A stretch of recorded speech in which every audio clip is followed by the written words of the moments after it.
Olha só que interessante, eu tava pra gravar um vídeo a respeito do CM Punk e aí quando eu abro o YouTube o Mets acaba de postar um vídeo com o mesmo tema. Então vou botar um trechinho aí do vídeo dele que eu achei bem interessante e na sequência eu vou complementar com algumas coisas. CM Punk de fato é um hipócrita? A hora que eu tava no Twitter eu peguei um post incrível mostrando várias das supostas hipocrisias do CM Punk. Começando pelo fato de que o CM Punk quando estava na AEW disse que não iria voltar pro lugar que jogaram ele pra fora. E adivinha, em 2023 CM Punk voltou pra WWE depois de praticamente 10 anos. Com certeza algumas coisas contratuais como por exemplo o dinheiro deve ter sido algo muito bom pro Punk. Uma outra possível hipocrisia foi justamente quando ele foi falar pro MJF, ainda na AEW, que ele deveria então fazer o main event na noite 4 da grande extravagância, que você compra uma e ganha uma de graça, e depois quando você for chutado, você vai voltar pra AEW e eu ainda vou estar aqui. Pois adivinhem, esse ano em 2025, CM Punk foi main event da WrestleMania na noite 1, não na noite 2, e não tinha título envolvido. E olha só, o MJF continua na AEW enquanto o CM Punk já não tá mais lá há um tempo. Mas a que mais pegou foi a última que a galera postou agora. Quando a WWE iniciou as relações com a Arábia Saudita em 2018, muita gente tava se referindo a esses eventos como Blood Money, ou seja, dinheiro sangrento, por conta de todas as situações envolvendo terrorismo e muitas outras situações políticas e sociais da Arábia Saudita, desde explorações, controle de pessoas e por aí vai. Teoricamente, grande parte do dinheiro da Arábia Saudita vem de exploração de petróleo, e os sheiks do petróleo decidiram então trazer diversos eventos da WWE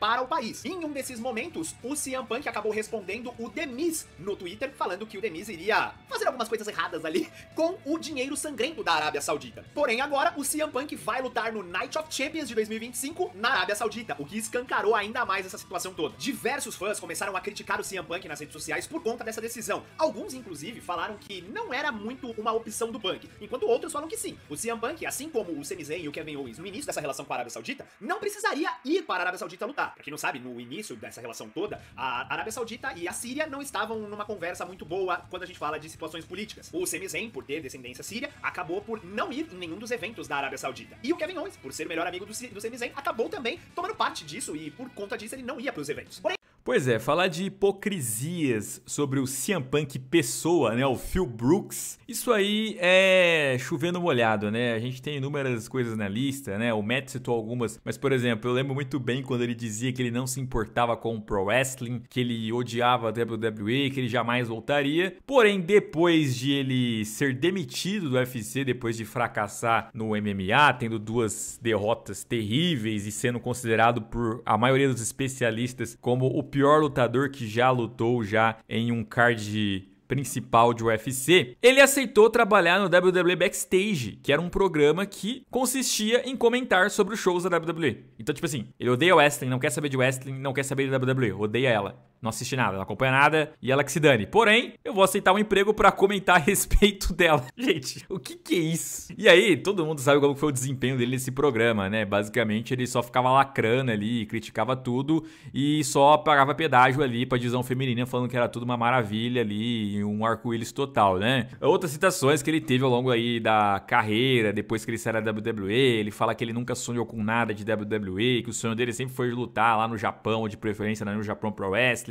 Ele queria ser um handle, não queria ser famoso e queria só lutar, ir embora pra casa dele e pronto, fazer o serviço e já era, né? Sendo que em outros momentos você nota que ele realmente gosta de ser popular, gosta de ser querido, gosta de estar em Chicago e mais do que isso, ele se importa sim com o main event de WrestleMania. Então se ele não se importasse com o main event de WrestleMania, não faria sentido essa versão dele de que ele não queria ser famoso. Afinal de contas, o que é mais famoso que você conseguir um main event de WrestleMania? Aliás, ele sai da WWE porque não teve main event de WrestleMania. Ele mesmo confessa isso no podcast dele com o Coach Cabana, né? Então cada hora ele dá uma versão só pra parecer que tá saindo por cima. Dentre outras coisas, né? Street Edge. Não bebe, não fuma, não tem relacionamento promíscuo. Já tem coisa vazada dele bebendo. E ele simplesmente do período de 2006 até 2011, 12... namorou 6 divas, mas não foi nenhum promíscuo, tá? Nenhum nesse momento foi promíscuo. Confia.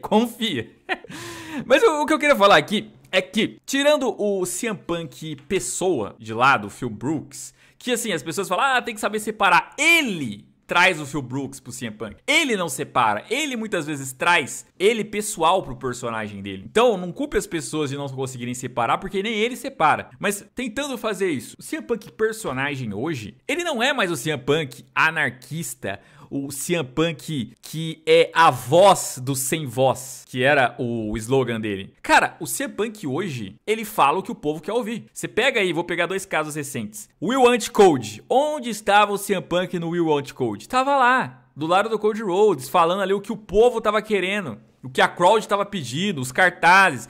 O discurso mais fácil possível é o discurso que o CM Punk se agarra. Então, em determinado momento, o discurso é pra ser anti-The Rock, porque o povo tá anti-The Rock. Vamos ser anti-The Rock. No último show, eu quero tirar esse título de você pelo povo. Não é pelos bilionários, é pelo povo. Gente, aonde o CM Punk foi populista? O CM Punk, quando ele virou campeão mundial da WWE, na fase dele Rio, ele falava que ele conseguiu o que ele conseguiu, não por causa deles, não por causa do povo, mas por causa dele, apesar deles. Porque qual que era a ideia do CM Punk ali? Era de ser a voz, na época, de quem? Da IWC. A IWC, na época, não tinha voz. Então, essa era a ideia a voz do sem voz. Qual que era o establishment na época? Era John Cena é o melhor, então a crowd ali, as crianças, as mulheres, os adultos ali apoiam John Cena é o melhor de todos, John Cena vai sempre vencer. E não tinha uma oposição séria que falava a linguagem dos Smarks, de alguém que viesse ali, um outsider, e falasse, gente, na moral, todo mundo sabe que o John Cena não é o melhor daqui. A única coisa que o John Cena é o escolhido do Vince, é o cara que baba ovo do Vince, igual o The Rock já fez, igual o Hulk Hogan fez. E aí esses caras são escolhidos pra ser os top guys, os Supermans daqui, mas todo mundo sabe que eles não são melhores daqui, né?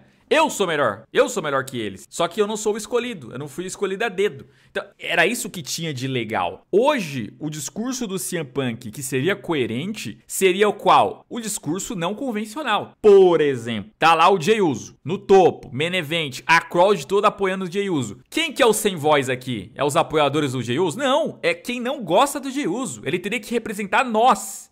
Ele teria que trazer argumentos que o Gunther trouxe, falando da roupagem do Jey Uso, falando do povo que acredita no Jey Uso. Falando, cara, você tá aqui por causa da sua família, por causa do Roman Reigns que é seu primo, do The Rock que é seu primo, por causa do seu pai Rikishi. Você não fez nada pra conquistar esse posto aqui. Você basicamente mexeu as mãozinhas e ficou popular. Esse é o CM Punk que falaria real, sabe? Que falaria coisas que parece até que tá furando a quarta parede mesmo, né? Que tá falando o que ele realmente pensa. Esse é o CM Punk. O CM Punk raiz seria o que pegaria o Cody Rhodes e falaria, cara, você só fala do seu pai, bicho. Você sempre foi privilegiado. Você sempre teve aí berço já no ringue. Seu irmão foi lutador, seu pai foi lutador, com vários contatos pra poder te botar nesse meio. Te botaram lá pro Randy Orton te dar um auxílio no começo da carreira. Você tem grana, né? E aí agora você fica com esse discurso aqui de que você representa essa galera. É sério mesmo? É sério que você vai vir com isso, mano? Deixa de ser hipócrita. Então, esse é o CM Punk. CM Punk mesmo. O de hoje é uma outra versão. Você pode gostar. Inclusive, acho que boa parte dos fãs do CM Punk hoje nem é os fãs lá de trás. É fãs novos aí que, sei lá, assistiam ele no YouTube, viam lá alguns highlights dele, aí sempre quiseram ver ele e agora veem ele pela primeira vez, assim, né? Mas assim, se fossem fãs lá atrás, se conhecessem o que ele defendia, olhando pra ele hoje, eu simplesmente teria essa reação de cara. Assim, não é o mesmo cara. Vou gostar dele pela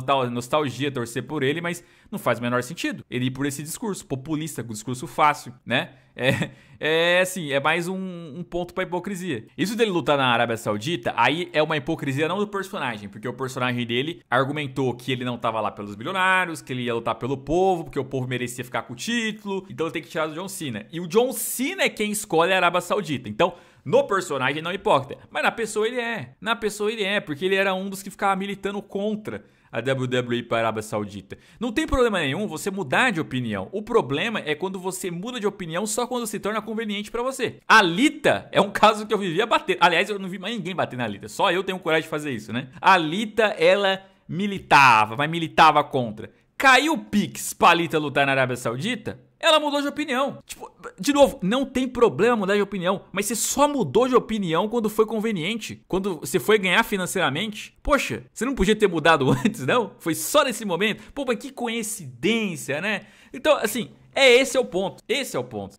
Mas é isso. O moralista, cara, esse que é o problema da pessoa moralista, né? A pessoa aí que tem um conjunto de regras e que fica impondo isso nos demais e apontando os erros das outras. Chega uma hora que as pessoas vão listar sua vida ali e vão ver que você tá cheio de hipocrisias. E aí vai ser difícil, mas vai ser muito difícil você escapar desse pente fino, porque todo mundo tem seus erros, todo mundo tem seus pecados. E se não tem ainda aqueles evidentes, um dia eles vão se tornar públicos. E aí, o que você vai fazer? Inclusive, aproveitando, eu peço para você no meu canal secundário, Zez, o Anti-Herói, link na descrição, que lá eu abordo várias dessas coisas, desses moralismos aí da sociedade, esses heróis modernos aí que a internet cria, e tô indo meio que nesse rumo, beleza? Um abraço, até a próxima e fui.